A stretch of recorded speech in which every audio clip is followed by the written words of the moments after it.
Transmission में एक बार फिर खुशामदीद कहेंगे और इस वक्त हमें अंजुम निसार साहब जो कि साबिक सदर रहे हैं Karachi chamber of commerce and industry के, उन्होंने भी ज्वाइन किया। जुबैर मोतीवाला भी हमारे साथ मौजूद हैं, जावेद बिलवारी साहब भी हमें ज्वाइन करेंगे और नईम मीर साहब भी इस वक्त हमारे साथ मौजूद हैं। जी चलेंगे निसार साहब, अच्छा अब्दुल कादिर मेमन साहब भी हमारे साथ मौजूद हैं इस वक्त। तमाम हजरात आप स्क्रीन पे भी देख रहे होंगे। अंजुम निसार साहब फरमाइएगा, किस तरह से देखा आपने आइंदा माली साल पेश किए जाने वाला जो बजट है, इंडस्ट्री के हवाले से, एक्सपोर्ट के हवाले से? ज़ाहिर है कि इस वक्त हमें डॉलर्स चाहिए और डॉलर आने का सबसे बड़ा जरिया जो है वो एक्सपोर्ट से, और एक्सपोर्ट करने के लिए आपके पास कुछ दमखम होना चाहिए मुकामी सनत को चलाने का।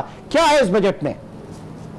देखिए, मैं to be very honest and fair, मुझे जो बजट अभी तक जो मैंने सुना है, देखा है, बजट में कोई खास ऐसी चीज नहीं है जिससे हम ये कह सकें कि इसमें कोई हम बड़ी कोई चेंजेस ला सके। बड़ी तो क्या, थोड़ी चेंजेस नहीं ला सके। खास तौर पर जब आपने एक्सपोर्ट की बात करते हैं, एक्सपोर्ट जो मेजर एक सेक्टर है, जो मुल्क की एक शहर, अगर हम कहते हैं कि एक्सपोर्ट्स बढ़ेंगी तो मुल्क में रेवेन्यू आएगा, कोई ऐसा मेजर ऐलान नहीं दिया गया। ना 1125 के हवाले से जुबैर और जावेद भाई बहरहाल इस पर बेहतर बात करेंगे, ना लोकल इंडस्ट्री को कोई ऐसी सपोर्ट दी गई, ना कोई टैक्स रेवेन्यू बढ़ाने की आपने कह देना और एक एम्बिशियस टारगेट रख देना दोबारा, फिर अगले 6 महीने बाद या दोबारा IMF पे जाने पड़े, तो मैं नहीं समझता। और ना कोई जॉब क्रिएशन, जो सबसे बड़ा मसला है, सबसे बड़ा इशू जॉब क्रिएशन है, जो पॉवर्टी लेवल है, तो कोई ऐसा मुझे समझ नहीं जो अभी तक तफसीलात आई हैं। और तो ये नो टैक्स बजट कह देना अच्छी बात है। एक जो करंट अकाउंट डेफिसिट के अलावा, लेकिन अंजुम भाई खबर, जॉब का मसला तो बहुत बहुत मेजर है। हर आदमी जो भी आ रहा है यही बात कर रहा है कि एम्प्लॉयमेंट की, लेकिन जितने बड़ी ऑर्गेनाइजेशंस हैं, जितने लोग हैं वो ले ऑफ करने को तैयार हैं लोगों को, तो हुकूमत कैसे एम्प्लॉयमेंट देगी? ये तो इस वक्त बिजनेसेस की भी जिम्मेदारी है ना। देखिए, बिजनेस की जिम्मेदारी तब हो कि देखे, जैसे हम ये तो नहीं कहे कोई सब्सिडी दे दे, जैसे 1125 की बात है, ये थोड़ी कहे कि पैसे हमें दे दे। हम ये कहे कि आप हमारे पैसे अपने पास ना रखें, हमें पहले से जो 0 आपने किया होता दे, ताकि मुल्क की एक्सपोर्ट जो, देखिए अब क्या हाल है इमरान भाई, आज जो लेटेस्ट 11 महीने के फिगर हैं वो $20 बिलियन से भी कम एक्सपोर्ट है। यानी कि जून को भी अगर आप कवर कर ले, और जून को लेट से अच्छा महीना समझ ले, तो $22 बिलियन भी एक्सपोर्ट हासिल नहीं कर पाएंगे। तो फिर आपने लिया क्या 22 करोड़ के बाद, साहब 12 महीने काम करके, और अगले चंद महीने जबकि अनसर्टेनिटी है, गवर्नमेंट ने ये नहीं बताया। कोरोना, ये जो फिगर्स दिए ये पिछले 9 महीने की बुनियाद पे दिए गए हैं, जो भी टैक्स रेवेन्यू के दिए गए हैं, जो भी डेटा दिया गया है। तो अगला लास्ट क्वार्टर था अप्रैल मई जून, उसको इंक्लूड नहीं किया गया इस डेटा के अंदर। जो अगले क्वार्टर में आप देखेंगे कितने नेगेटिव रिजल्ट आएंगे। आप गवर्नमेंट कहती है कि ये -0.4% नेगेटिव ग्रोथ लास्ट रही है, और अगले साल मुश्किल से 2% रहेगी। 2% ग्रोथ के साथ आप 25% रेवेन्यू में कैसे इंक्रीज कर सकते हैं? कहां से इंक्रीज करेंगे? आपने कोई ऐसी कौन सी फैसिलिटी दी है जो अब्दुल कादिर मेमन, तो इसका मतलब ये हुआ कि हम अल्लाह का शुक्र अच्छा है, हम पॉलिसीज के ऊपर, इश्यूज के ऊपर बात कर रहे हैं, रादर देन कि हम बात करते हैं इतने परसेंट, उतने परसेंट, ये नंबर वो नंबर, हम इश्यूज के ऊपर बात कर रहे हैं। मीर साहब।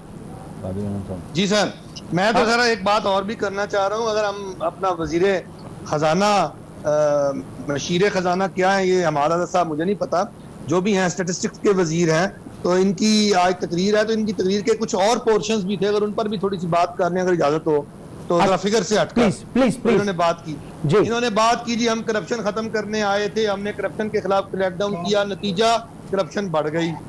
इन्होंने कहा कि जी अपनी तकरीर में हमने कारोबार को बहुत आसानियां दी, नतीजा कारोबार खत्म हो गया। इन्होंने कहा कि एहतसाब करेंगे हम, और हम बड़ा कड़ा एहतसाब करेंगे, एहतसाब का नारा लगाया, सरमायाकार मुल्क से भाग गया। अब मुझे एक बात बताएं, इन्होंने कहा जी कि हमें विरसे में बड़े मसाइल मिले। अब मैं इनको ये बताना चाहता हूँ महादर साहब को, आपको जो विरसे में पाकिस्तान मिला वहाँ दहशत गर्दी नहीं थी। आपने इन 2 सालों में कोई ज़रबे अज़ब नहीं, आपने मुहिम जो है उसके लिए फंड मुहैया किए, आपने कहीं दहशत गर्दी को के खात्मे के लिए कोई स्वात ऑपरेशन को वजीरिस्तान ऑपरेशन नहीं किया आपने इन 2 सालों के अंदर। आपको विरसे में वो लंबी लंबी लाइनें पेट्रोल वाली नहीं मिली, वो आपने लगा दी। आपने आज वो पेट्रोल की लंबी लाइनें लगा दी जो CNG गैसेस पे, जो किसी हुकूमत को विरसे में मिली थी। तो आप जो बातें कर रहे हैं, फिर ये बात करते हैं कि सरकारी इदारों का जो हमें नुकसान था वो हमें विरसे में मिला, 1300 अरब रुपए का खसारा। आज वो खसारा 1622 अरब रुपए का हो गया है। इन्होंने कहा कि हमें बिजली के गर्दिशी कर दे 500 अरब रुपए के मिले, आज वो 1000 अरब रुपए के गालबन करीब करेंगे। अगर मेरे फिगर थोड़े से आगे पीछे हो तो मेहमान दुरुस्त कर दें। तो बात यह है कि ये बात क्या कर रहे हैं, ये तो सारा जो है ना ये धोखा दे रहे हैं, लगाया हुआ इन्होंने इस हुकूमत ने। ये हुकूमत नाअहल है, ये हुकूमत नालायक है। ये अब्दुल कादिर मेमन साहब, अब्दुल कादिर मेमन साहब, आपकी तरफ आता हूं। ए पार्ट ऑफ द टैक्सेशन जो हम बात कर रहे हैं, सारी चीजें जो बात की कि हुकूमत को विरसे में क्या मिला, नारा था करप्शन को खत्म करने का, एहतिसाब का, कारोबार में आसानी का, ईज ऑफ डूइंग का। ये मतलब पिछले 2 साल अगर पॉलिसी के हवाले से लेके चले तो आपको क्या लगता है कहां खड़े हम मेमन साहब? देखिए, मैं बिल्कुल मैं आपसे कहूं कि हमारे जो 2 डिसीजंस जो थे इस गवर्नमेंट के, एक तो ये कि इंटरेस्ट रेट का बढ़ना और दूसरा हमारी जो करेंसी का डीवैल्यूएशन है उसने खासा इकोनॉमी को डैमेज किया। और आई थिंक पाकिस्तानी कौम जो है वो बड़ी रिजिलेंट है। अगर वो आज भी अगर पॉलिसीज को ठीक कर लिया जाए, इकोनॉमिक पॉलिसीज को, तो मैं नहीं समझता कि हम कोई हमारे मुल्क में इसका पोटेंशियल नहीं है। This is achievable. और नईम साहब जो फरमा रहे हैं वो मैं उनको बताऊं कि ये हम सब साथ थे जब ये हारून अख्तर साहब और इनके साथ ये जब हुआ करते थे। तो आप रिटेलर्स की ये तंजीम के माशाल्लाह लीडर हैं, इनको पता है कि रिटेलर्स इस वक्त 17% ऑलरेडी जीडीपी का 18% कंट्रीब्यूट करता है। और आप अगर उसमें टैक्स का कंट्रीब्यूशन देखें तो हमें ये मतलब कहते हुए भी शर्म आती है कि उसमें कोई 2-3% जो है हार्डली उसका कोई टैक्स आता है। तो मैं समझता हूँ कि ये कंट्रीब्यूशन जो है वो सबको करने की जरूरत है। मीर साहब आपको जवाब देना होगा क्योंकि यहाँ पे बात जाहिर है जब मुझे अगर 1 मिनट दे इमरान, मैं ये कहूँ कि हम सब जो है वो हमारे यहाँ पे चाहे वो पॉलिटिकल गवर्नमेंट हो चाहे हमारी दूसरे हो, हम हमेशा पिछली गवर्नमेंट है अपनी सवाबदीद के मुताबिक जरूर काम करती हैं और अगली गवर्नमेंटें भी अपने हिसाब से करती हैं। बट अल्टीमेट देखिए, ये एज ए पाकिस्तानी अगर हम सोचें तो ये कभी भी हम सक्सेसफुल नहीं रह सकते क्योंकि हम हमेशा। ठीक है, आपका पॉइंट आ गया सर आपका पॉइंट आ गया। आप मैं आगे बढ़ाऊंगा। मीर साहब, ये यकीनी तौर से बड़ी दुखती हुई बात है, इसको बड़े अफसोस के साथ कही जाती है कि अगर आप बात करें एग्रीकल्चर सेक्टर की 19-20-21% आपके जीडीपी में होता है, लेकिन टैक्सेशन के हवाले से दैट्स लेस देन 1%। आप अगर बात करें रिटेलर, होलसेलर रिटेलर की 17-18% इन टर्म ऑफ जीडीपी उसके अंदर पार्टिसिपेशन है। What about taxes? फिर आप कहते हैं कि हमारा एतबार नहीं है टैक्स अथॉरिटी के ऊपर। बाबा, दूसरे जिनकी एक्सोस डिडक्शन हो रही है वो भी तो कर रहे हैं। ये जरूरी नहीं है कि आप जो आपके सप्लीमेंट्री है या जो अदर टैक्सेस हैं उनके ऊपर आप बात करें। आप क्यों नहीं कहते कि हर तरह की काबिले टैक्स आमदन जो है उसके ऊपर टैक्स वसूल किया जाए? सालाना हद जो 6 लाख की उससे नीचे जो गरीब लोग हैं वो हर जगह पे जो है वो मनाओगे। अनवर काशिफ, आप इंडोर्स करेंगे मेरी बात को? मेरे ख्याल में ये एक बहुत बड़ा अलमिया है और ये एक सवालिया निशान भी है और हमें ये इसको देखना चाहिए। इसलिए कि देखें, अल्टीमेटली हम सब बात करें पाकिस्तान की, हम सब बात करें पाकिस्तान को कैसे आगे जाना है। ये हुकूमत रहे, दूसरी हुकूमत आए, कोई फर्क नहीं पड़ता, कोई भी हुकूमत हो, लेकिन हमें ये बात करनी है कि पाकिस्तान को आगे कैसे लेके जाना है। मेरे ख्याल में मीर साहब इसको जवाब दे सकेंगे। अगर मीर साहब जवाब दे दो 24-25 हजार मुझे मौका देंगे तो दूंगा जी जरूर। जी मीर साहब आ जाइए प्लीज। देखें, पहली बात तो यह है कि हमने ये आपकी इस बात पर तो मैं पूरी तरह मुत्तफिक हूं कि जहां पर आमदन हो वहां पे टैक्स जो है वो कलेक्ट होना चाहिए। ये रियासत का हक है और हर उस रियासत के शहरी का फर्ज है जो बिजनेस करता है, कारोबार करता है और पैसा बनाता है, उसको अपने पैसे पे टैक्स देना चाहिए। इस पर तो कोई दो राय नहीं। सही। अब इसके लिए जो सिंसेरिटी के साथ ना 2 कोशिशें हुई है। माजी में एक कोशिश हुई है और एक अब हुई है। माजी में एक कोशिश हुई थी, हमने की थी रजा कराना टैक्स अदायगी स्कीम के हवाले से। हम वो एक बड़ी जबरदस्त स्कीम लेकर आए, लेकिन उसका दौरानिया जो था वो 3 महीने रखा गया, उसको खत्म कर दिया गया। हमारा प्रॉब्लम उनके साथ हमेशा ये रहा है, टैक्स अथॉरिटीज के साथ। हम उन्हें ये कहते हैं कि आप जो इनकम टैक्स रिटर्न फॉर्म्स हैं या टैक्स रिटर्न जमा कराने का जो तरीकेकार है वो नीचे से लेके ऊपर तक, यानी हर सेक्टर के लिए आप एक तरह का ना रखें। यानी आप समझते हैं कि हर सेक्टर जो है वो एक ही तरह का रिटर्न फॉर्म जमा करवा सकता है, नहीं करवा सकता। एक ही तरह की डॉक्यूमेंटेशन की रिक्वायरमेंट पूरी कर सकता है, नहीं कर सकता। आपको रिटेलर्स के लिए सादा आसान टैक्स का निजाम लाना होगा और मुस्तकिल बुनियादों पे लाना होगा। और आपको ये सोच कर लाना होगा कि हमने इनको आदत डालनी है कि ये अथॉरिटीज के करीब आए, इदारे के करीब आए, इनका एतमाद बहाल हो, ये डरे ना, ये खौफ ना खाएं और अपनी कौमी जिम्मेदारी अदा करते रहें। इस दफा फिर एक कोशिश हुई, अब मैं आपको दोबारा बता रहा हूँ, हमने इस दफा फिर कोशिश की। जहांगीर तरीन साहब हमारे साथ बैठे और हमने जब हड़तालें की तो हड़तालों के बाद अब दोबारा जब इनके साथ बैठे, जो सुलह सफाई जब हमारी इनके साथ हुई और फिर हमारी इनकी जो जफी जुफी पड़ी, तो उसके नतीजे में पूरे मुल्क के अंदर हमने ग्रॉस रूट लेवल पर कमेटीज जो है, रीजनल लेवल पर, मार्केट लेवल पर हमने कमेटीज जो है वो अनाउंसमेंट करवा ली, उनको नोटिफाई करवा लिया। एफबीआर ने नोटिफिकेशन भी जारी कर दिया और एफबीआर दफ्तर के अंदर डीजी रिटेल जो 21st ग्रेड का एक ऑफिसर है वो हमें डेडिकेट भी कर दिया गया है इस हवाले से। लेकिन बदकिस्मती ये है कि हम बारहा उनसे राब्ता करते हैं और उन्हें कहते हैं कि आए अब लोगों को टैक्स नेट में शामिल करने के लिए एक हम नई मूव चलाएं, एक कैंपेन चलाएं, हम आपके मददगार बनना चाहते हैं। उनके पास वक्त ही नहीं है। क्यों? हमने उन्हें कहा जी फौरी तौर पर सादा और एक आसान सा हमें फॉर्म दे दें लोगों को टैक्स नेट में रजिस्टर्ड करने का। आप यकीन करें आज 7वां महीना है, वो फॉर्म ही नहीं बन सका। मैं क्या करूं? मैं क्या दुखड़ा आपको सुनाऊं? यानी हम पूरी कोशिश दिल से करते हैं कि ये काम करना चाहिए और बड़ी ही हमें शर्मिंदगी होती है जब आप और आप जैसे दीगर मीडिया के लोग हमें टीवी प्रोग्राम पे बुलाकर जब ये सवाल करते हैं तो आप यकीन करें हमारी शर्म से आंखें झुक जाती हैं कि अगर हम 19% जो है ठीक है, चले ठीक है। आपके पॉइंट, कादिर मेमन साहब, क्या ऐसी कबाहत है एक उर्दू में एक सलीस आसान फॉर्म अगर बना दिया जाए क्यों नहीं बन पा रहा? अब अगर ऐसा नहीं है कि हमारे मुल्क में अक्सरियत जो है वो अनपढ़ है, अगर कोई अनपढ़ ताजिर है भी तो वो अपनी फाइनेंशियल बुक मेंटेन करता है, वो अपना मोटा मोटा हिसाब किताब करता है। मैं खुद भी इनके साथ ट्रैवल करता था जी। मैं गुजारिश ये कर रहा हूँ इमरान के जिस स्कीम का मैं जिक्र कर रहा हूँ उस स्कीम में नईम साहब के साथ हम हारून अख्तर साहब के साथ पूरे पाकिस्तान गए और नईम साहब उस मीटिंग में साथ थे और उसमें वो सबसे सिंपलेस्ट फॉर्म था और उसमें कोई कैपिटल की, और ये वाहिद स्कीम थी जिसमें नईम साहब खुद पर्सनली इस बात को एंडोर्स करते थे कि इससे बेहतर स्कीम नहीं हो सकती और उन्होंने पूरे मुल्क में वो 3 महीने बाद बंद कर दी गई ना। मसला ये 3 महीने में बंद कर दी गई कि ये मुल्क में हमें इस बात को महसूस करना होगा। I agree with you, but मेरा पॉइंट ये है कि देखिए हम तो जाहिर बात है आज बजट पे गुफ्तगू करने के लिए। अच्छा कादिर साहब, ये बात तो अगर हम इस बात इमरान के अगर हम कादिर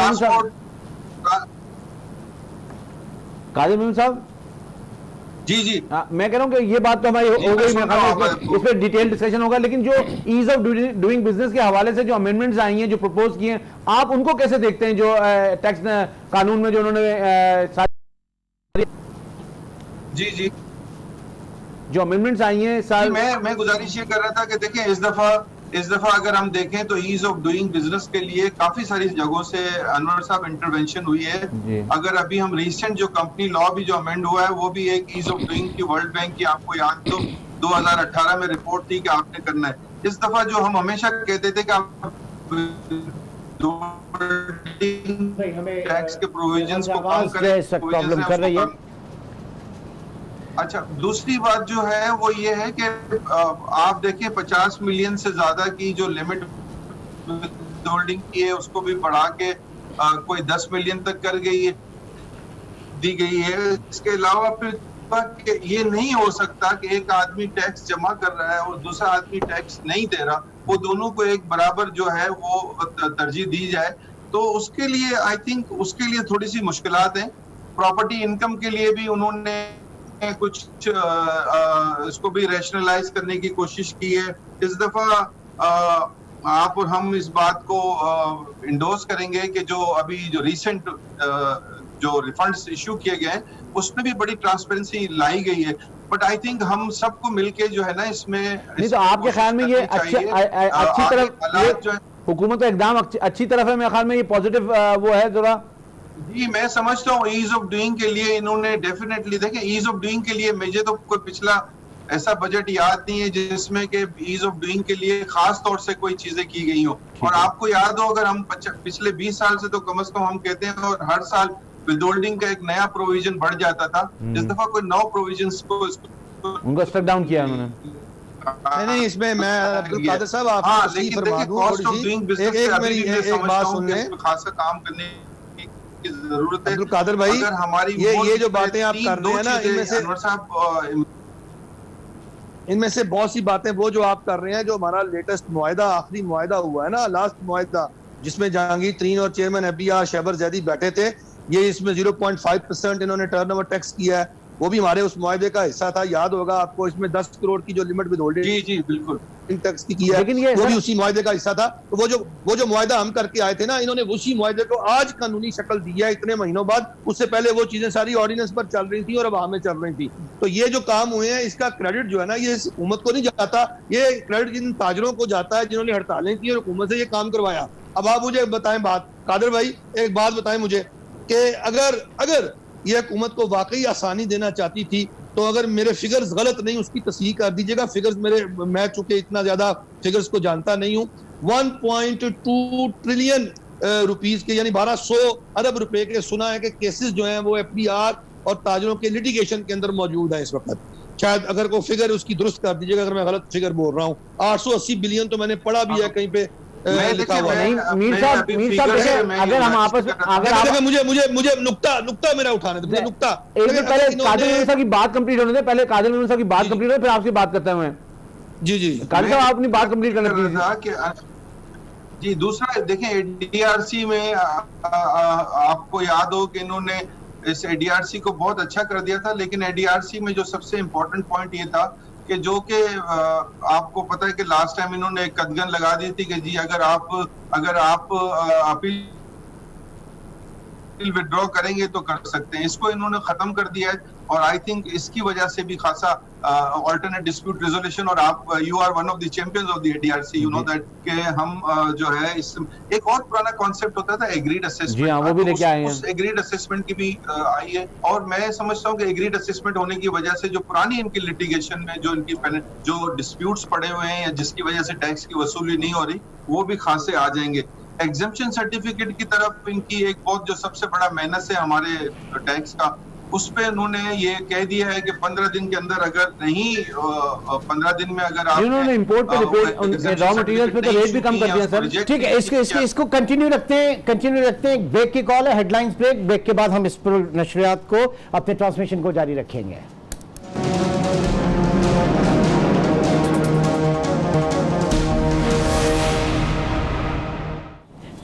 बजट 2020-21 की खुसूसी नशरियात में एक बार फिर खुशामदीद। और इस सेगमेंट में हमारे साथ मौजूद हैं लाहौर स्टूडियो से financial expert advocate Khurram Abbas.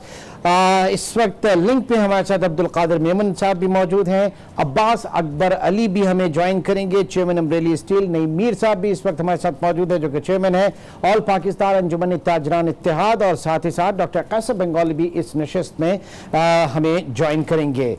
Advocate Khurram Abbas, आपकी तरफ आता हूं। आज की जो बजट स्पीच थी, इस बजट स्पीच में क्या कुछ नया था या कुछ कोविड के हवाले से समथिंग डिफरेंट, या जो बात की जा रही थी एक ऐसे बजट की जो इस वक्त बेशक अवाम दोस्त ना हो, लेकिन कम अज कम जो जिस मुसीबत और परेशानी में इस वक्त हम घिरे हुए हैं वहां से निकालने के लिए कोई ऐसा जो रेस्क्यू जिसे बजट कहा जाए, क्या इन रियलिटी आप देखते हैं कि ऐसा ये बजट आज का देखा गया? The answer is simply no. ऐसा कुछ भी नहीं इस बजट में। देखें इस वक्त कंट्री एक्स्ट्राऑर्डिनरी सिचुएशन में है, बल्कि इसके लिए एक हमारे यहाँ कानून में इस्तेलाह इस्तेमाल होती है, फोर्स मेजोरे में है। इस तरह की सिचुएशन में इंतहाई एक्स्ट्राऑर्डिनरी मेजर्स लिए जाते हैं, desperate measures in desperate times. ऐसा कोई मेजर नहीं लिया गया। गवर्नमेंट बहुत डिफेंसिव है, बजट बनाया है उन्होंने। बजट के अंदर कोई फुरासत नजर नहीं आती, बोल्डनेस नहीं है। आप क्या एक्सपेक्ट कर रहे थे? ऐसा आप क्या एक्सपेक्ट कर रहे थे कि गवर्नमेंट बिल्कुल डिफेंसिव से आगे एग्रेसिव फ्रंट पे आके खेले? ऐसा क्या आप समझ रहे थे, क्या होना चाहिए था? सर, ये वो वक्त था जिस वक्त गवर्नमेंट को कम से कम अपने कॉलोनियल दौर को सूट करने वाले जो एक्सपेंसेस इस मुल्क के पल्ले पड़ गए हुए हैं, वो एक्सपेंसेस अब छोड़ देने चाहिए थे गवर्नमेंट को। वो जो कॉलोनियल दौर में एक्सपेंसेस चले आ रहे हैं, हमारी ब्यूरोक्रेसी के, हमारे वज़रा के, हमारे अलल्ले और तलल्ले चले आ रहे हैं, वो गवर्नमेंट को छोड़ना थे। एक्सपेंसेस गवर्नमेंट को इस तरह से कट डाउन करने हैं। देखें, जिन्होंने ये एक्सपेंसेस, इतने भारी भरकम गवर्नमेंटल एक्सपेंसेस इस रीजन के अंदर लॉन्च किए, वो अब 10 डाउनिंग स्ट्रीट के 3 बेडरूम के कमरे में रहते हैं वो प्राइम मिनिस्टर साहब, और हमारे यहाँ तो मोहल्लात हैं, तो ये तो अब सूट नहीं करता। नहीं, आपके एक ख्याल ये में बोल्ड मेजर थे जो पीटीआई की गवर्नमेंट वादे भी करती रही है, वो उन्होंने लेने थे। जी अनवर इसके अलावा बहुत कुछ है, आप कुछ पूछने लगे। नहीं अनवर काशिफ पूछ मैं रहे हैं आपसे ये पूछ रहा हूँ कि आपके ख्याल में रेवेन्यू इशू नहीं है, एक्सपेंसेस का इशू है कि एक्सपेंसेस को कट डाउन करते हैं तो बजट बेहतर हो जाता।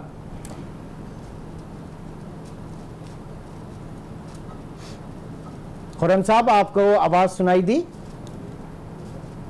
जी आपने मुझसे पूछा। जी आपसे पूछा है, आपसे ही पूछा है कि आपके ख्याल में एक्सपेंसेस का इशू है, जी। एक्सपेंसेस को कट डाउन कर दिया जाता तो देखिए बजट। असल में मसला ये है, इस वक्त एक्सपेंसेस की बात मैंने इसलिए एक्सपेंसेस से बात शुरू की कि इनकम के लिए अभी कोविड-19 जब तक चल रहा है, आप किस तरह से प्रोडक्टिव पावर को बढ़ाएंगे, थोड़ा सा बढ़ाएंगे, इकोनॉमी को खोलेंगे, वबा फैलेगी, आपको फिर वापस बैकफुट पे जाना पड़ेगा। आपके पॉइंट को लेकर चलते हैं, मैं समझ गया, खेलते रहना पड़ेगा। सही आपके पॉइंट को लेकर चलते हैं कादर मेमन साहब के। इस वक्त जाहिर है कि रेवेन्यू साइड जो है वो आप एक अनसर्टेनिटी में है, बट ऑस्टेरिटी का बड़ा नारा लगा। किस हद तक आप समझ रहे हैं कि ऑस्टेरिटी रियल टर्म में हुई, ट्रांसलेट होकर सामने आई कि हमने ये मेजर लिए, चाहे वो गुजरा की फोर्स हो। आवाज नहीं आ रही, सॉरी। अब आ रही है वो? हाँ अब आ रही है। अच्छा, मैं ये जो सवाल इस वक्त बात रखी खुर्रम अब्बास ने वो आपकी तरफ लेके आना चाहूंगा कि एक अनसर्टेनिटी है, लिहाजा हम रेवेन्यू साइड के ऊपर इतना फोकस नहीं कर सकते, लेकिन हम ऑस्टेरिटी की तरफ जरूर कर सकते हैं। क्या आप समझ रहे हैं कि मौजूदा हुकूमत उस स्टैंडर्ड के ऊपर, या जो खान साहब ने वादे किए थे ऑस्टेरिटी के हवाले से, अपनी कैबिनेट साइज के हवाले से और सारी एक्सपेंडिचर्स के हवाले से, उसके ऊपर पूरा उतरी है हुकूमत पीटीआई? देखिए, अगर हम पिछले साल को मद्देनजर रखें तो पिछले साल ये हुआ है कि आपने देखें कि इनके जो भी एक्सपेंसेस जो थे वो उनसे वो एक्सीड नहीं किया, और दूसरा ये कि किसी भी मिनिस्ट्री को उन्होंने एडिशनल ग्रांट नहीं दी। तो मैं समझता हूं कि उस पॉइंट ऑफ व्यू से तो हम कह सकते हैं कि अगर यही पॉलिसी अगर करंट ईयर में भी रखी गई तो मैं समझता हूं कि जो हमारी जो आदाफ है वो उसी तक रहेंगे, उससे ज्यादा बढ़ेंगे नहीं। लेकिन एक बात जो हमें मद्देनजर रखनी चाहिए इमरान साहब, वो ये कि देखें कोविड में हमारी जो 220 मिलियन की पॉपुलेशन है, उसका मोर देन 50% जो है वो टेस्ट भी नहीं अफोर्ड कर सकता, जो टेस्ट की प्राइसेस आजकल हैं। तो मैं समझता हूं कि गवर्नमेंट को इसके लिए एक बहुत बड़ा आउटले रखना पड़ेगा, which should be more than 1 trillion. अगर हम अपने मुकाबिल अगर हम किसी भी कंट्री को देखें तो हमने तो कुछ इंजेक्ट ही नहीं किया, हमने ऑलमोस्ट 0.5 बिलियन जो है इंजेक्ट किया इस लास्ट 3 मंथ में, और मैं समझता हूं कि अगले 3 महीने से भी ज्यादा इट कैन गो कोविड। तो आई थिंक उसमें होना चाहिए। और सबसे बड़ी अच्छी बात यह है कि हमारी जो डोनर एजेंसीज हैं वो इस बात को रियलाइज करती हैं, और सबसे पहले हम ऑल्दो हम जरूर कहते हैं हम अपनी डोनर एजेंसीज को बुरा, लेकिन मेरा ख्याल है कि सबसे आवाज थोड़ी कट रही है। IMF थी जिसने आके आपको पैसे ठीक है, एक मिनट। अच्छा, हाँ प्लीज यू कैन सर, और उसने रियलाइज किया, आपकी बात बड़ी वाज़ेह तौर पे आ गई कादिर मेमन साहब, पे उन्होंने एग्री किया। कादिर साहब आपकी बात आ गई। सर मैं पूछना चाह रहा था कि हुकूमत को क्या ये जो ऑडिट का एक सिलसिला हमारे यहाँ बड़ा तवील चल रहा है, इस साल की जो टैक्स रिटर्न फाइल होने जा रहे हैं, अब ये जैसे ही हम ये बजट से निकलेंगे रिटर्न फाइलिंग का टाइम शुरू हो जाएगा, तो क्या कोई इम्यूनिटी देनी चाहिए ऑडिट से इस साल कोविड-19 की?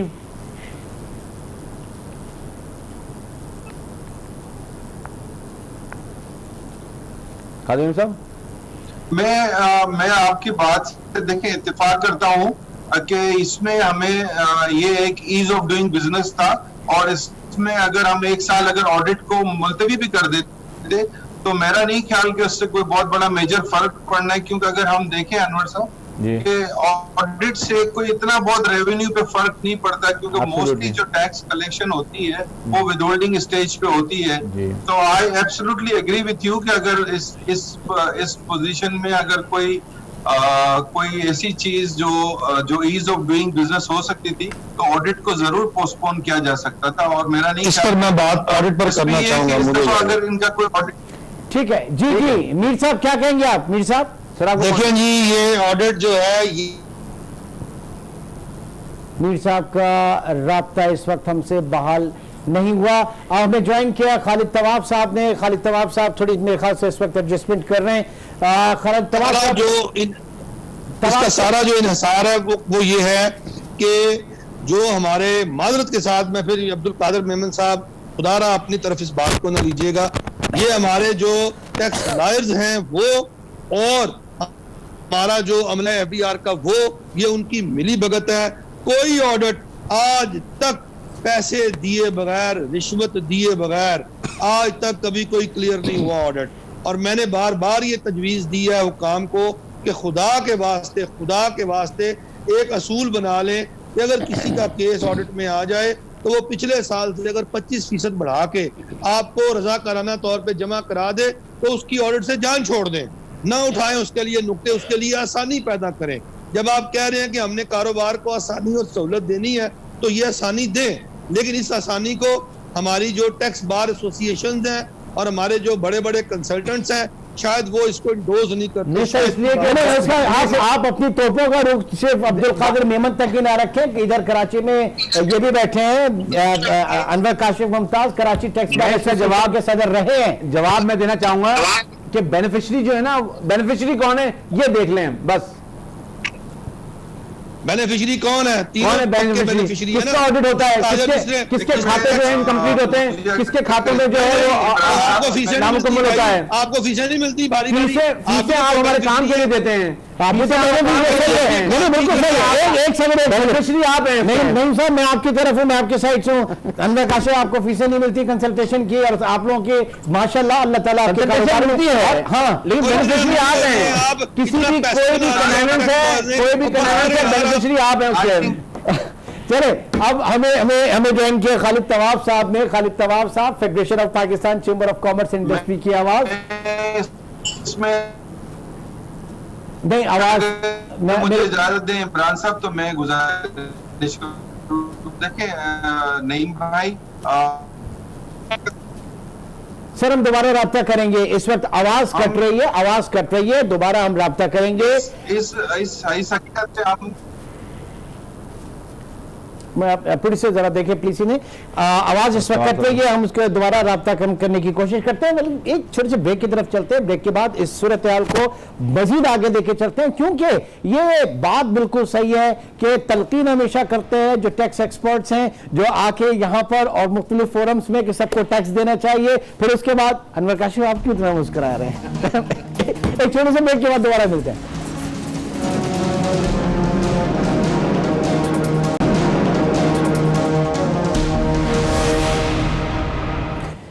ट्रांसमिशन में एक बार फिर खुशामदीद लाहौर स्टूडियो से एडवोकेट खुर्रम अब्बास, साथ ही साथ अब्बास अकबर अली, चेयरमैन इमरेली स्टील ने भी हमें ज्वाइन किया, और खालिद तवाब साहब जो कि मेंबर है federation of Pakistan chamber of commerce and industry के, वो भी हमारे साथ मौजूद है। अब्बास साहब, इस बजट में इससे पहले जो बात की जा रही थी, बड़ी रिकमेंडेशन आप लोगों की तरफ से गई थी और बहुत ज्यादा फोकस भी था कि शायद ये बजट जो है एक अपलिफ्ट करे मौजूदा हालात में, कोविड के हालात में। क्या ऐसा रिलीफ पाया अब्बास साहब?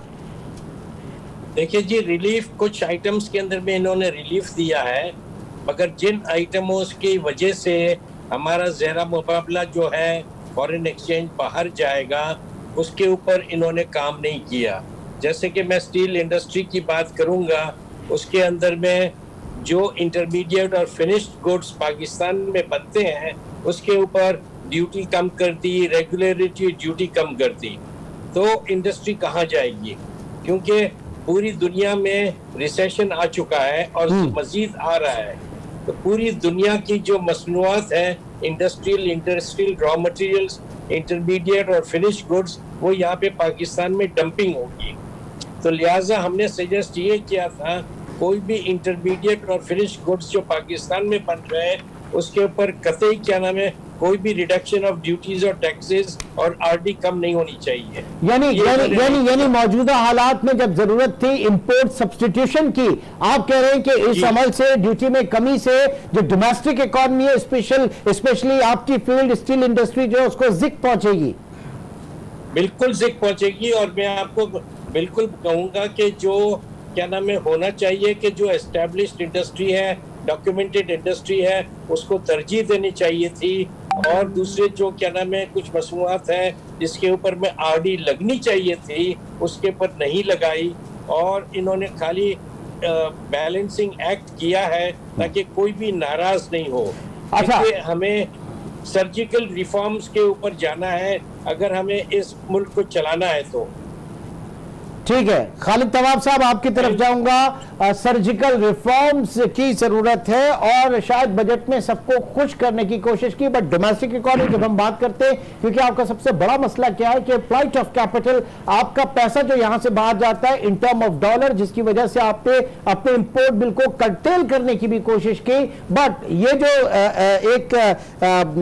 जो रिजर्वेशन है ये कितनी जेन्युइन है इस वक्त हमारे डोमेस्टिक इंडस्ट्रीज की? तवाब साहब देखिए, मैं आपसे अर्ज करूं कि पिछला साल का जो बजट आया था वो बजट सिर्फ रेवेन्यू ओरिएंटेड था कि इन्होंने मैक्सिमम रेवेन्यू जो है टैक्स कलेक्शन जो है वो करना था, और उससे फजा वो पैदा हुई। कोरोना को तो अभी 3-3.5 महीने हुए हैं, लेकिन उससे पहले भी अगर इकोनॉमी उठा के देखें तो बहुत ज़्यादा स्लो डाउन हो चुकी थी। इस कोरोना आने के बाद हमें ये नज़र आया कि अब हमारा जो ये साल आ रहा है ये बड़ा क्राइसिस का साल है। देखिए, इस बात में कोई शक नहीं है कि हमारी एक्सपोर्ट जो है वो इस साल गिरेगी, इसमें कोई शक नहीं है कि हमारी फॉरेन रेमिटेंसेस जो हैं वो गिरेंगी, क्योंकि जिस तरह पूरे मुल्क में एक बहरान आया हुआ है। लेकिन हमारे लिए एक बहुत बड़ी एडवांटेज है कि ऑयल प्राइसेस जो है वो ड्रास्टिकली कम हुए, और चूंकि पाकिस्तान का सबसे बड़ा इंपोर्ट बिल जो है वो ऑयल का था, तो लिहाजा हम कंट्रोल होंगे। गवर्नमेंट ने कुछ चीज़ें तो पास ऑन करी, कंज्यूमर को बड़ा अच्छा किया, इसके साथ साथ उन्होंने अपना मेन टारगेट रेवेन्यू का भी यहाँ से रखा। हमें जो इसमें जो बात अभी अब्बास साहब ने कही है वो 100% ठीक है कि हमको सबसे पहले अपने डोमेस्टिक इंडस्ट्री को जो है वो फरोग देना है, उसको प्रोटेक्ट करना है, ताकि इंपोर्ट सब्स्टिट्यूशन भी हो, और जो टैक्सेस अगर हम आरडीज और ड्यूटीज के मद में अगर हमारे पास टैक्सेस कम हो रहे हैं तो नई इंडस्ट्री या पुरानी इंडस्ट्री अगर वो फ्लरिश करती है तो वो सेल टैक्स की मद में वो पैसे ले ले। लेकिन इसके साथ साथ जो बड़ा अहम पहलू है, जो लोग आज बाहर से आ रहे हैं और इसी तरह मुल्क में अनएम्प्लॉयमेंट बढ़ रही है, अनएम्प्लॉयमेंट अगले साल बहुत बड़ी तादाद नजर आ रही है। अगर हमें और सिर्फ डोमेस्टिक इंडस्ट्री या प्राइवेट सेक्टर ही इन चीज़ों को एड्रेस कर सकता है अगर गवर्नमेंट जो है वो सही पॉलिसीज देती।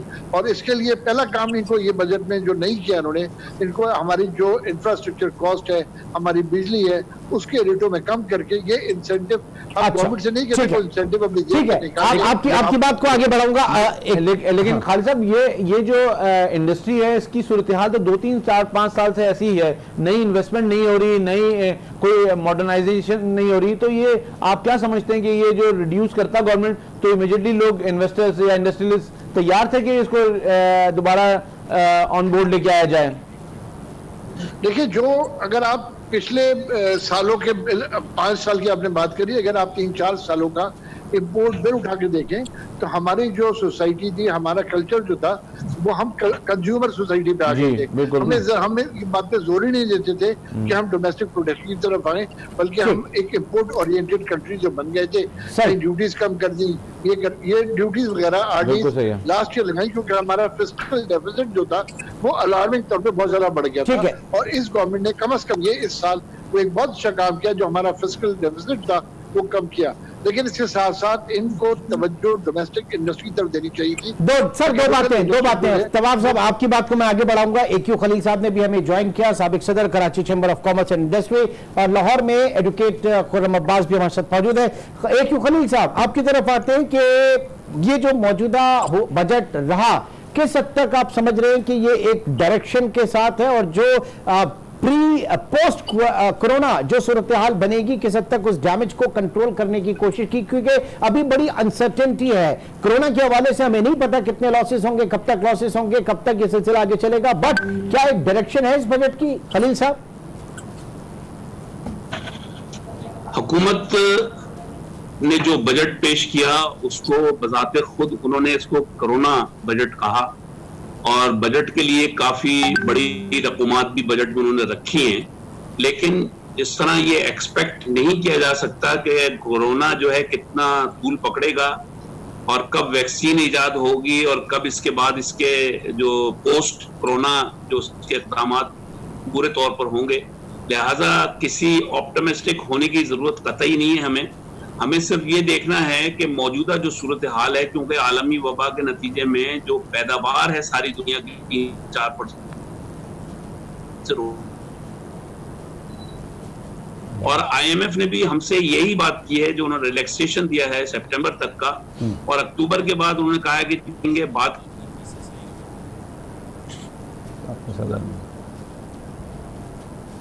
आवाज इस वक्त कट रही है। लाहौर करते हैं, लाहौर में हमारे साथ एडवोकेट खुर्रम अब्बास आ जाएंगे और साल के आखिर में जो 3 महीने।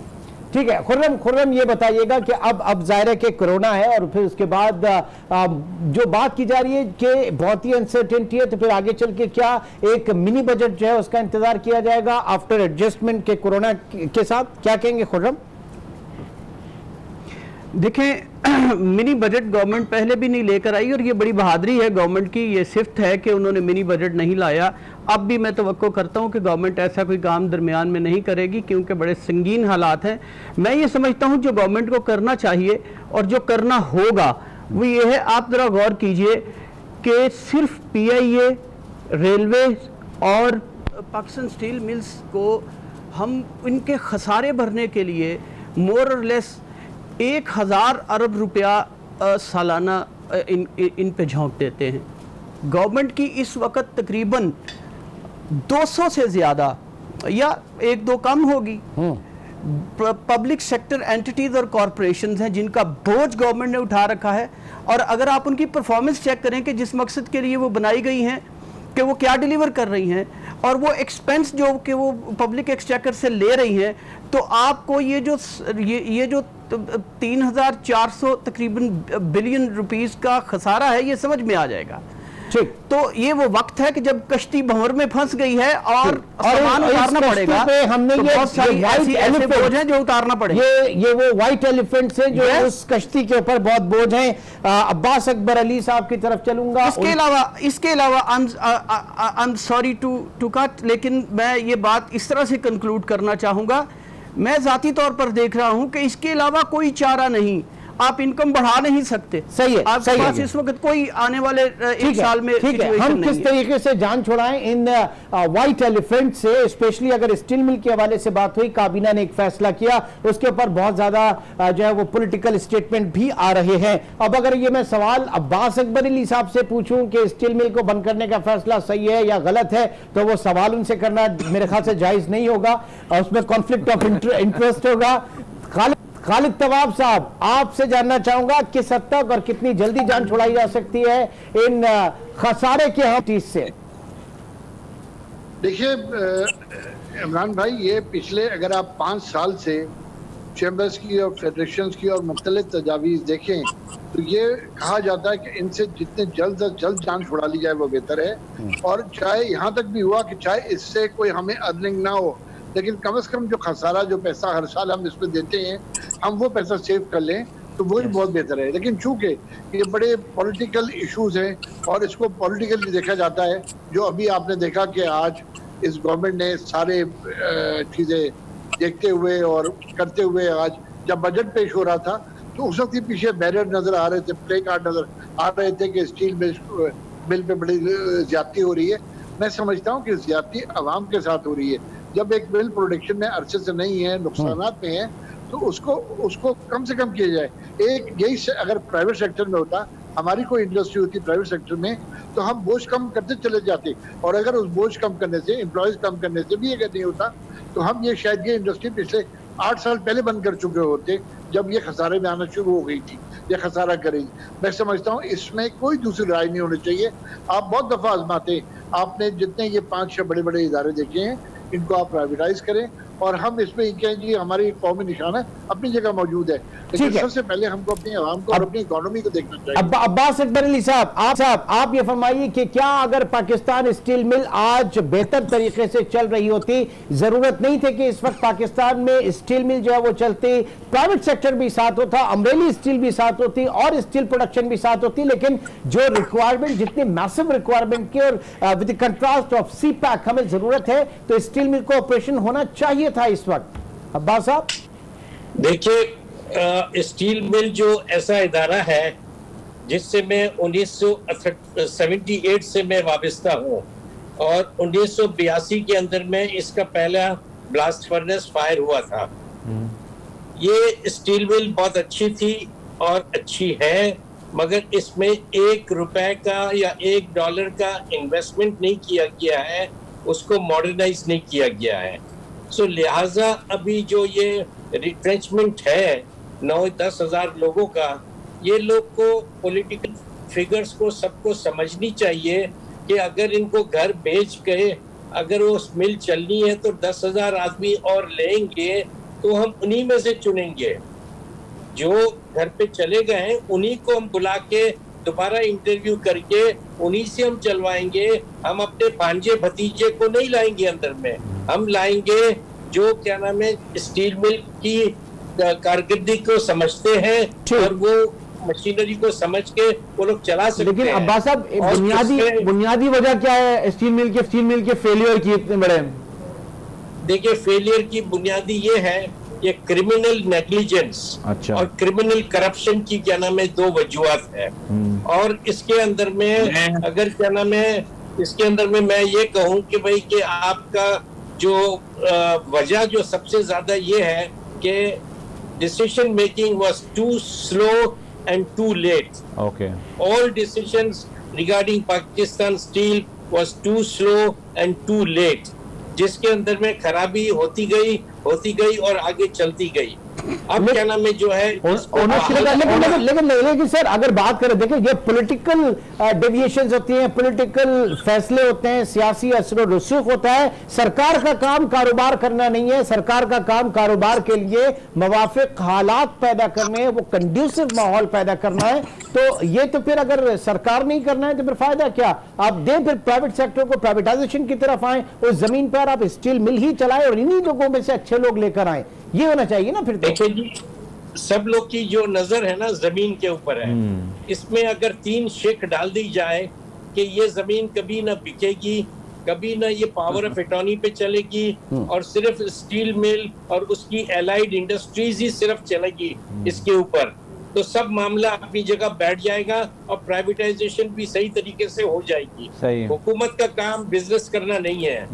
1,000 अरब रुपए, that means 1 trillion rupees tax payers दे रहे हैं इन इदारों को जिंदा रखने के लिए। बट लेकिन दुनिया में पब्लिक सेक्टर एक सक्सेसफुल स्टोरी भी है, बहुत सारी डिसीजंस में एक सक्सेसफुल स्टोरी है पब्लिक सेक्टर की। नहीं, पब्लिक सेक्टर में है, बट वहाँ पे सलाहियत है, वहाँ पे टेक्निकल एक्सपर्टीज है, वहाँ पे इरादे नेक है, कुछ हद तक 75% 80% तक निरादे नेक है, यहाँ पे इरादे ही नेक नहीं है। खालिद तवाब साहब, क्या हमारी नियतें ही नहीं है इस चीज को लेकर चलने की? फिर हर हुकूमत आती है, वो अपना एक प्लान लेकर आती है और उसके बाद वो रोल बैक हो जाता है। सियासी मसलहत पसंदी बहुत ज्यादा आती है। वो तमाम पॉलिटिकल वो तमाम कमर्शियल डिसीजन मईशत के हवाले से हम उनके ऊपर पॉलिटिकली कॉम्प्रोमाइज करते हैं। आज नहीं करेंगे तो कल करेंगे, कल नहीं करेंगे तो परसों करेंगे, बट अनफॉर्चुनेटली जरूर करेंगे। ये हमारी तारीख है कि हमारे इक्तिसादी और मुआशी फैसलों के ऊपर सियासी तौर पर कॉम्प्रोमाइज किया जाता है।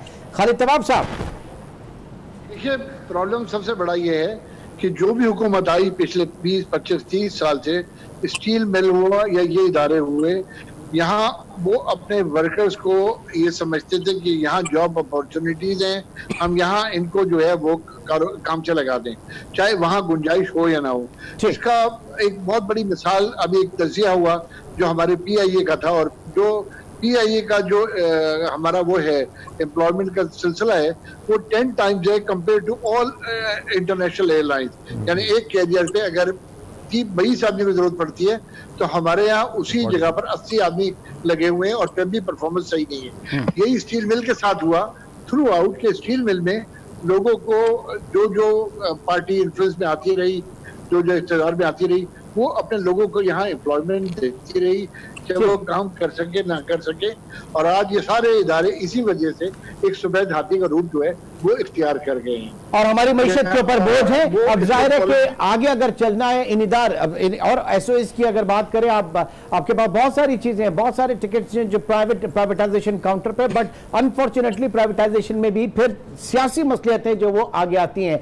अब एक स्टील मिल, फिर उसके बाद और भी आपके पास टिकट्स हैं प्राइवेटाइजेशन के। बात सारी है कि हुकूमत का काम कारोबार करना नहीं है, लेकिन कारोबार के लिए एक कंड्यूसिव माहौल और पॉलिसी देना हुकूमत का काम है। कहां तक ये डायरेक्शन सही है ये जानेंगे एक छोटे से ब्रेक के बाद, in context of budget 2020-21 transmission.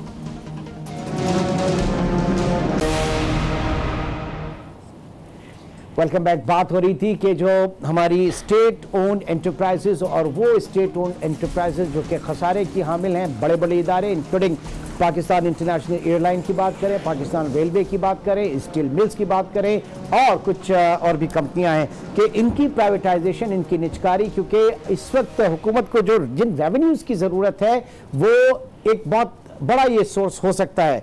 Khurram Abbas साहब, क्या कहेंगे आप? ज़ाहिर है कि सियासत ने इन इदारों को तबाह बर्बाद कर दिया, यहाँ पे अकरबा परवरी, बहुत सारी चीज़ें ये देखी गई। अब इससे जान किस तरीके से छुड़ाई जाए?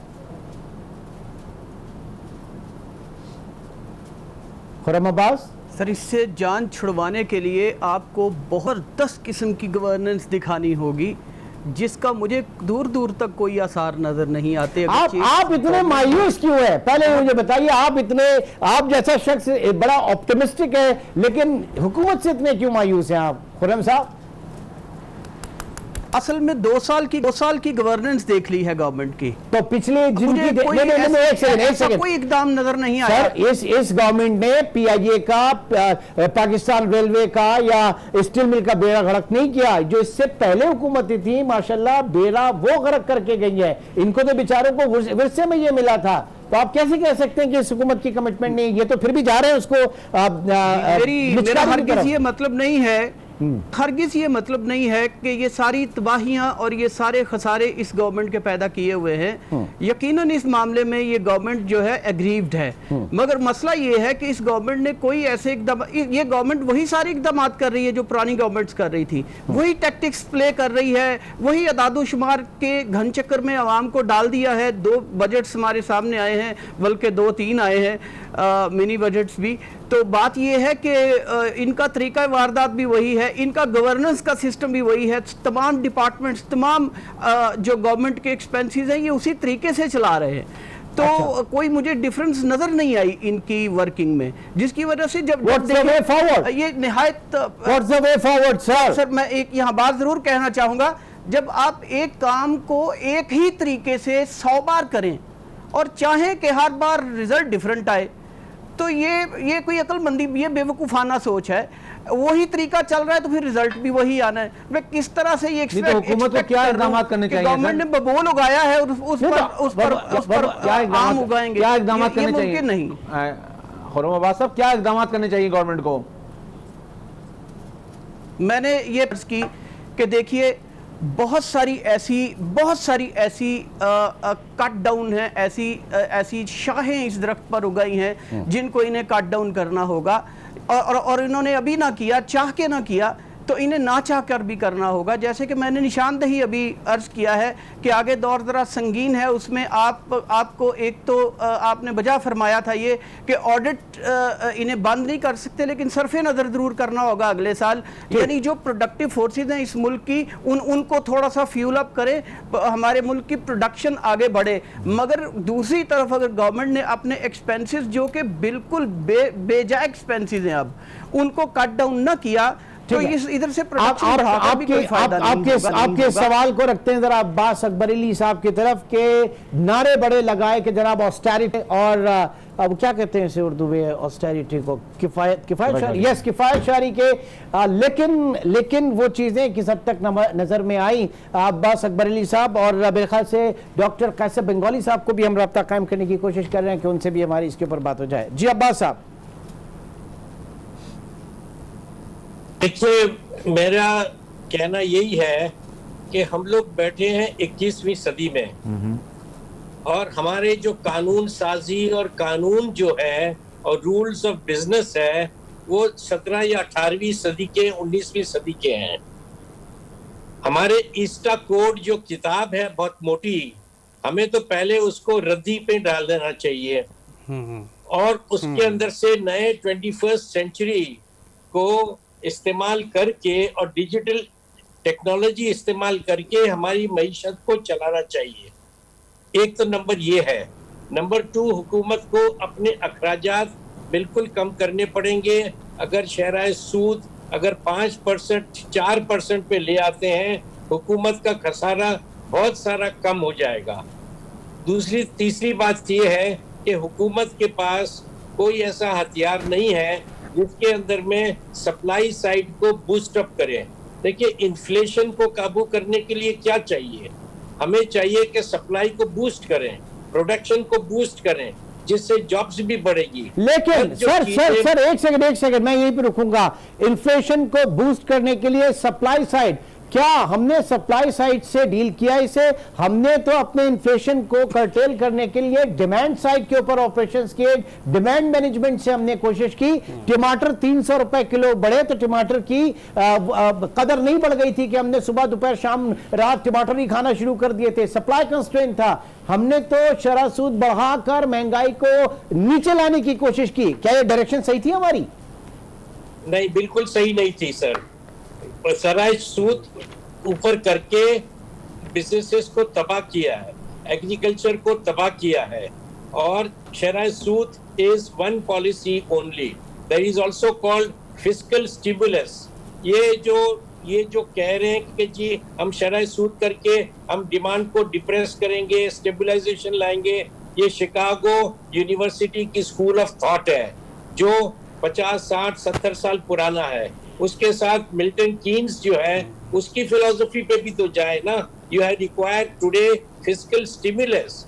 आप जो है खसारा को न देखें, लेकिन अब्बास साहब एग्रीकल्चर सेक्टर सप्लाई साइड को कैसे बूस्ट अप करेंगे।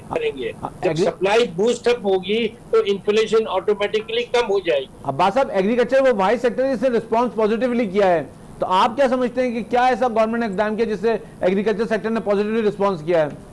मेरे ख्याल से टिड्डी दल नहीं पहुंचा था, क्योंकि अभी टिड्डी दल नहीं पहुंचा है, इन नंबर्स पे नहीं पहुंचा है जी। एग्रीकल्चर में नेगेटिव ग्रोथ है। भले वो ये अपने छापे सब कुछ, मगर मैं तो क्या नाम है घारो, ठट्टा, शुजावल सब जगह जाता रहता हूँ। मैं देखता हूँ कि भाई के एग्रीकल्चरल जो प्रोडक्टिविटी हमारी होनी चाहिए पर एकड़ for any item in the agricultural field, वो सबसे लोवेस्ट है। हमने कुछ काम ही नहीं किया है मॉडर्न एग्रीकल्चरल प्रैक्टिसेस को लाने के लिए, टू क्रिएट द सरप्लसेस, और प्लस इंडस्ट्रियल प्रोडक्शन को बढ़ाने के लिए जॉब्स चाहिए। जॉब्स मिलेंगे, मगर गवर्नमेंट को तरजीह देनी चाहिए कि इंपोर्ट्स को बंद करें। जो चीजें पाकिस्तान में बन रही है उसको बिल्कुल बंद कर दें, ताकि लोगों इन्वेस्टमेंट करके और वो अशिया बनाए जिसके लिए डिमांड है।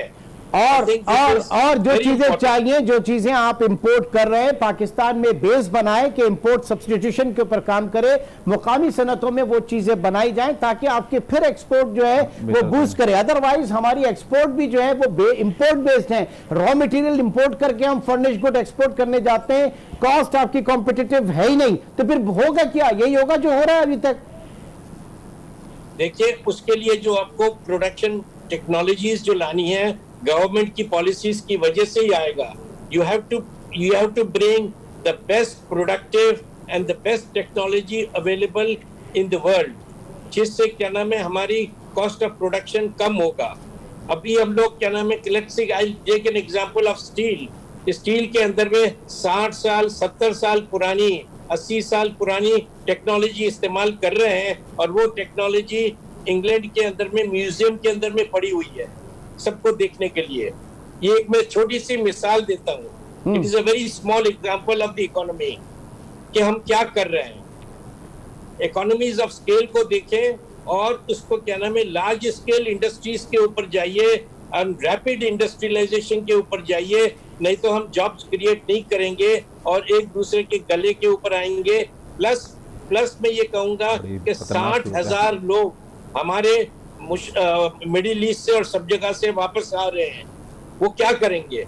दे are all skilled workers, they are engineers, they are IT personal, they are best of the सही। बेस्ट ट्रेंड पीपल है। हम ठीक। उसको कहाँ खपाएंगे? हमारे पास अगर डिमांड नहीं होगी तो हमें डिमांड क्रिएट करनी पड़ेगी। ओके by ठीक है, यू मीन टू fiscal से इसको एक अपॉर्चुनिटी माने, इस चीज को एक अपॉर्चुनिटी जाने, उन लोगों को अकोमोडेट करें, और पाकिस्तान के निकलने के लिए इस भंवर से हो सकता है अल्लाह ताला ने एक मौका फराहम किया हो। जिस तरह हम कहते हैं कि पूरी दुनिया के लिए कोविड जो है वो एक उनकी मईशतों के लिए बहुत डिजास्ट्रस वो है। पाकिस्तान में थोड़ी बेहतरी हमारे इंपोर्ट बिल के हवाले से, क्योंकि जो एक साल पहले चली जाए $74-75 पर बैरल थी, आज वो 30-35 पे है। तो ये हमारे लिए एक अपॉर्चुनिटी है, इसको हम अवेल करें, लेकिन अवेल उसी सूरत पे करेंगे कि हमारी जो हमारी कॉस्ट है, जो हमारी इनपुट कॉस्ट है, जो हमारी पैदावारी लागत है वो कम हो, ताकि हमारी चीजें बेहतर हो और दुनिया भर में जा सकें। और हम एग्रीकल्चर को भी इंडस्ट्री का रतबा दें, उसको वहां पे भी इंडस्ट्रियलाइजेशन करें, वहां भी इन्वेस्टमेंट करें।